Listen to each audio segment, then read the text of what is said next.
Good morning, Dan. And in for Amy this morning is Chicago Tribune columnist John Cass. Hey, Danny. He would be a Pulitzer Prize-winning columnist, but I'm not good enough, and I'm an uneducated white man. you are an uneducated white man. And I'm not good enough. You're good enough. Oh, no. You're smart enough, and gosh darn it, people like you. But the problem is you're not liberal.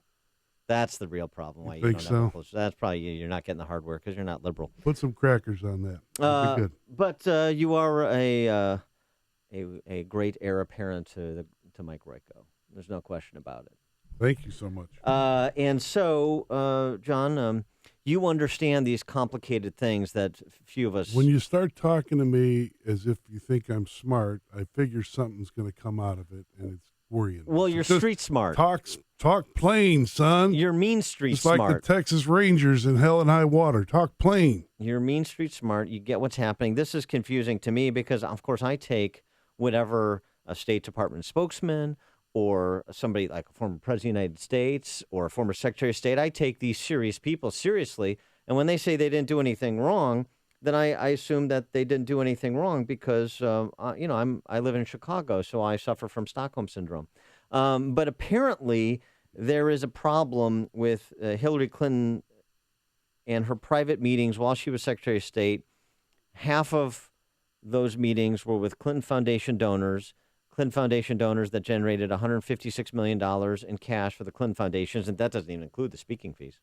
And Charles Krauthammer sees this as problematic. He's smarter than I am. He doesn't live in Chicago, so that's helpful. He's not sure if there's illegality, but he's open to the idea. But there's another problem. Look, everybody here is wrong.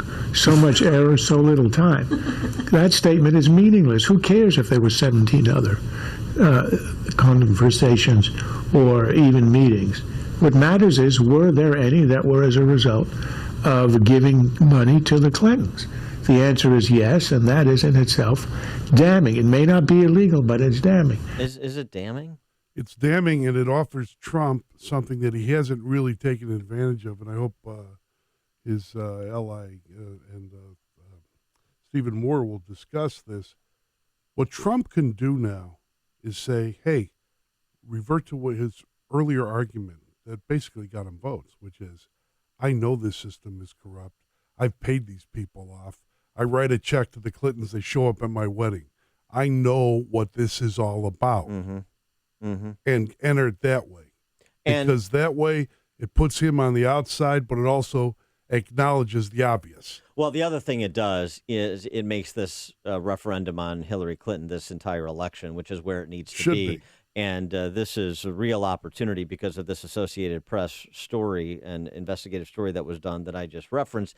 And the best that the Clinton campaign can muster with all of the deep thinkers over there is, well, that's a small portion of her meetings with more than 1,700 people during her term. So they're trying to make this a percentage play rather than the underlying substance of the selling of and leveraging of the Secretary of State's office. Madam, we've established what you are. Now we're just talking about the price. Oh. Mm-hmm. Oh, boy, nobody pulls Is that Churchill. Shavian? Nobody pulls Is that Shavian originally or Churchill? Who knows? I'm going to give a credit to Churchill on that because I've deferred to Churchill. But for more on this topic and many others, we're now joined by our friend, the aforesaid Stephen Moore, chief economist at the Heritage Foundation, Trump campaign economic policy advisor. Steve, thanks for joining us. Appreciate it. Hey, guys. Now, look, are you trying to infer and imply that Hillary Clinton is unethical? Yeah. I mean, come on. No. You know? I mean, look, this has been a pattern now for so many years, and it just goes on and on with the Clintons. And as Charles Krauthammer just said, it probably isn't even illegal. You know, it probably isn't illegal what she did. But who uses a charitable foundation to enrich themselves and to promote their political goals? I mean, it's not illegal probably, but it's the sleaziest thing I've ever seen. Well, and you know, the fact is, what's not illegal about it? We don't know. We don't know yet. We don't know. She's taking. Listen, she's taking my government. It might not be illegal. It might, because look, the whole history of the Clintons is they straddle the line, right, on everything. It's always going right up to the line, and you're not sure. You need a microscope to see whether they went over the ethical, illegal line or not. And my point is just this has been a pattern. Aren't we sick of this? We've seen this for 25 years. It dates back to Hillary's cattle future trading when she turned $1,000 into $100,000. I mean, it just goes on and on. The other thing people forget about the Clinton Foundation, one of the things I find really despicable, is that remember the earthquake in Haiti, and how much money did the Clinton Foundation raise? Tens, if not hundreds of millions of dollars for the victims of the earthquake. And you talk to officials in Haiti, and they say, we don't know whatever happened to any of that money. I mean, it's the most humble people. These officials say, well, we saw some of it, but we certainly didn't see the tens of millions of dollars that was raised. It was a scam. Maybe it's in the same place with the White House silverware after they left the first time. But exactly. The question for you, I'd like to ask you a question. I'd like to ask you a question. That is, can Trump, early on in his campaign in the primary, he talked about how he understands these corrupt weasels because he bought them and paid them off, and he understands how to do it.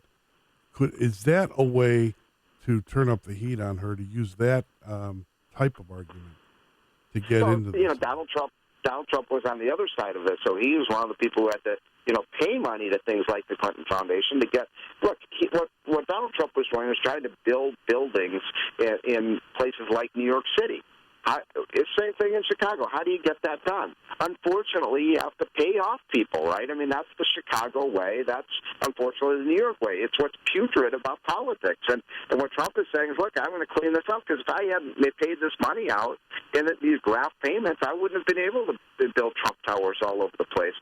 It's not excusable. It's what people hate about politics in Washington. It's what makes the politicians rich, and everybody else has had flat incomes, but in Washington, D.C., our incomes are going up, because you guys keep sending us money. And I think that's the reason people kind of want an outsider, somebody who has not enriched themselves for politics. I mean, Hillary and Bill Clinton now have a net worth estimated in the hundreds of millions of dollars. What have they ever done? They give great speeches. They give great speeches. Here, let me ask you another question, just pivoting to Trump and some statements he has made recently. You mean, are you talking about the new Trump? The new Trump, yes, the new Trump, the Trump of the last 2 weeks, and one of the new and improved, arguably, aspects of what Trump is saying is a softening on immigration, saying to Sean Hannity in an interview, there certainly can be a softening because we're not looking to hurt people. We want people. We have some great people in this country, but we're going to follow the laws of this country. Explain this kind of change in tone, at least, if not substance, on immigration. Well, it's still ambiguous, right? And I have to say, I have not talked to Donald Trump about this specifically, so I'm just surmising here. But look, I've been in politics for a long time. And by the way, I'm very pro-immigration. I think immigration is important to the country, and I think immigrants, on balance, are a great net plus for us. However, it is true that Americans are very angry about the fact that for 25 years we've done nothing about illegal immigration. I'm for legal immigration, not illegal immigration. And I'll tell you this, the word that is toxic with Mexicans and Hispanics is the word deportation. It's just you don't go there because it's just a turnoff. And Hispanics should be voting for Trump. I mean, Trump is the candidate of economic opportunity and economic development and jobs. And so I think what he's saying here, Dan, I think he's saying, look, we're not going to deport people who've been here. We are going to deport criminal aliens. We're going to, deport the potential terrorists, and we're going to deport the drug dealers and so on. But look, if you've been here for a number of years and you've been paying your taxes and you've been contributing to our society, I think he's saying, this idea of mass deportation is off the table. At least I hope that's what he's saying, because I think deportation is a bad idea. But we do have to get rid of the criminal elements and the people who would do danger to us. Well, let me ask you another question on the topic of economics, since this is your forte and you're advising the Trump campaign. He released his first campaign ad this week, and it really focuses on national security and doing some of the things that you're describing, at least talking about doing those things. I wonder if we're going to see an impassioned defense of entrepreneurial capitalism from him at some point, or the contrast of government of Hillary Clinton's government-directed vision for our economy versus Trump really making a moral case for business. Business is a social service provider. Business as somebody that as an entity, or entrepreneurial capitalism as a system that actually does the most amount of good for those in the middle and lower. Are we going to see some kind of messaging along those lines? Boy, Dad, you're sounding like a dirty capitalist I today. am. I am a dirty capitalist. So, of course, that all our wealth in our country, I mean, this is an obvious point, but especially the millennials, they don't get it. Where is all our wealth, all our riches, all our income come from? Hillary thinks it's from government. Remember when she said businesses don't create jobs? Remember that one? Yeah. If I were running the ad campaign for Trump, I would run an ad with her just saying that over and over again. Businesses don't create jobs. Hillary, do you really believe government is where jobs come from? I mean, that's such an ignorant statement that shows she has no understanding of how the economy works. She's very vulnerable on that. So I like your idea. I'm going to run it up the flagpole. I don't know if he's going to make the moral case for capitalism and free markets, but I think he should make just the practical case that it's the small businesses of this country that are the spinal cord. Without small businesses, we don't have jobs. Our boss Army used to say, without liberals love jobs, but they hate employers. But you can't have one without the other. That's, I think, the message. And this is really, truly, when it comes to the economy, a total study in contrast. I mean, Hillary really does believe we can borrow and spend another $1 trillion at the federal level and spend it on all these infrastructure projects and public works projects, and that's going to get the economy going. I mean, if you believe that, vote for her. But what Trump is saying, we're going to cut the taxes on the employers, the businesses, and whether it's a small business or a big business, to get them to hire more workers and build more factories and plants, and we can do that. And so it is a contrast election, but free market capitalism, as my old buddy Larry Kudlow always says, is the best path to prosperity. I like that commercial idea, too, about her, you didn't build that moment. Businesses don't create jobs. I'll tell you what, let's get together. Let's script it. I'll have it shot. Then we'll make the 15% placement fee when they put it on the air. How about that?